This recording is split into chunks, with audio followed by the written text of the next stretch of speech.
السلام علیکم۔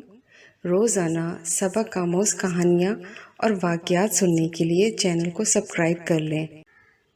ایک دفعہ ایک بادشاہ شکار کے لیے نکلا ہوا تھا۔ وہ جنگل سے گزر رہا تھا۔ اس کی نظر ایک درویش پر پڑی جو اپنے حال میں مست بیٹھا تھا۔ بادشاہ اس درویش کے قریب سے گزرا، لیکن اس نے آنکھ اٹھا کر بھی اس کی طرف نہ دیکھا، اور یہ بات بادشاہ کو بہت ناگوار گزری۔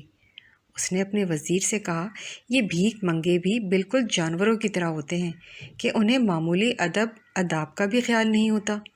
بادشاہ کی ناگواری کا اندازہ کر کے وزیر اس درویش کے پاس گیا اور اس سے کہا کہ بابا جی، ملک کا بادشاہ آپ کے قریب سے گزرا اور آپ نے اتنا بھی نہیں کیا کہ اپنی عقیدت اور نیاز مندی ظاہر کرنے کے لیے کھڑے ہو جاتے اور ادب سے سلام کرتے۔ درویش نے بے پرواہی سے جواب دیا، بابا، اپنے بادشاہ سے کہو کہ ادب آداب کا خیال رکھنے کی امید ان لوگوں سے کرے جنہیں اس سے انعام حاصل کرنے کا لالچ ہو۔ اس کے علاوہ اسے یہ بات بھی اچھی طرح سمجھا دو کہ ہم جیسے درویشوں کا کام بادشاہ کا خیال رکھنا نہیں، بلکہ بادشاہ کا یہ فرض ہے کہ وہ ہماری حفاظت کرے۔ بھیڑیں گڈریے کی حفاظت نہیں کرتیں، بلکہ گڈریا بھیڑوں کی حفاظت کرتا ہے۔ یاد رکھ، بادشاہی بھی ہمیشہ رہنے والی چیز نہیں۔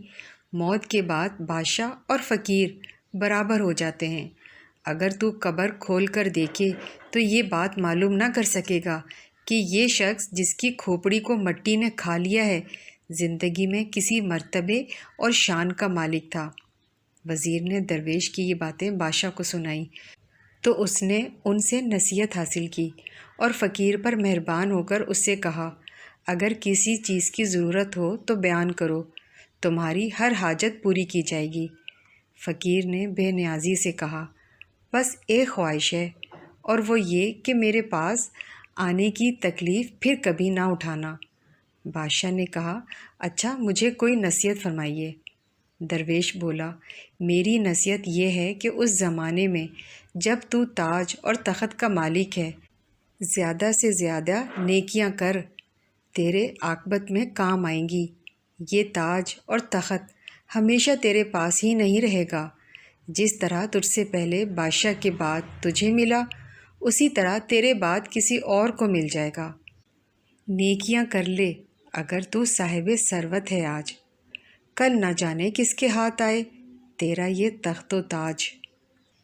شیخ سعدی نے اس حکایت میں یہ بات بتائی ہے کہ اپنے دل کو حرص اور لالچ سے پاک کر لینے کے بعد ہی انسان کو سچی راحت اور اطمینان حاصل ہوتا ہے۔